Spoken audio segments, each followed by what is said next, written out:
A vital secret about the task force goes into the wrong hands, and Red and Cooper square up with opposing endgames for their mutual traitor.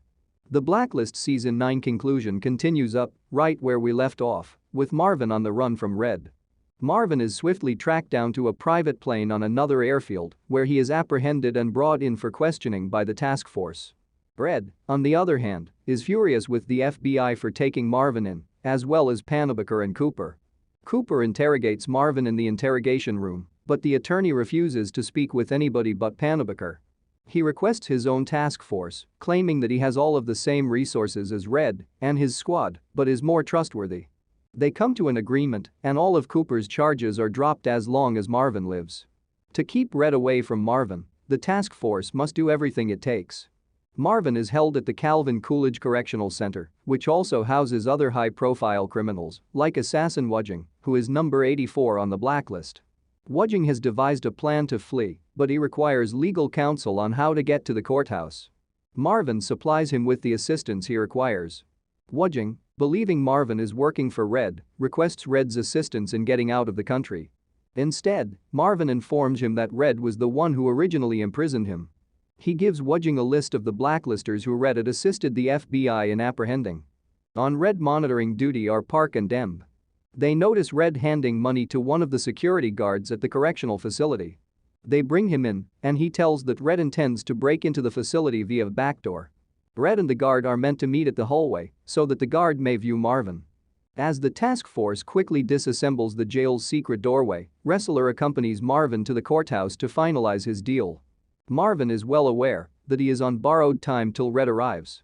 Meanwhile, Red asks Judge Carolyn Marquez for a favor because her father owes him a blood debt. He wants her to divert the judge's attention away from Marvin's case. When Ressler and Marvin arrive at the office, Marvin finds Red waiting for him in the judge's chambers. Marvin was Red's subordinate, and he will never assume his place in leadership, says Red. He claims that Marvin will never be able to get away from him. Marvin is let free, but he is disturbed by Red's warnings and commits suicide. Cooper learns about Red's meeting with Marvin. Panabaker informs them of Marvin's death and informs them that Red has returned to the FBI as an informant. Red is taking a couple weeks off to return home with Mir Sinwicha. On the third anniversary of Liz's death, the task force gathers at her grave, and things get nostalgic. Cooper recalls Liz's initial days at the agency. Ressler admits that he didn't like Liz at first, but she warmed up to him. Park arrives and informs them of her medical condition. After all, it isn't a neurological issue. She's expecting a child.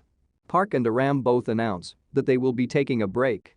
Demb recalls a young Liz participating in a soccer game and having a blast.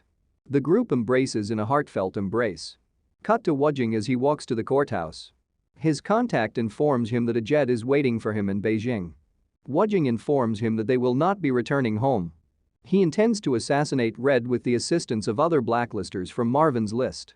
Well, Marvin Gerard's legacy lives on as he exacts his vengeance on Red from beyond the dead.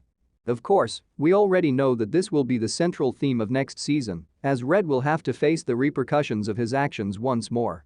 This reminded me of Mr. Kaplan's death, which resulted in the exposure of a real skeleton from Red's past. It also makes me consider how Red treats his employees, as there have been a few who have turned against him in some way. While the Blacklist has been renewed for a 10th season, there is no indication on whether or not this will be the show's final season.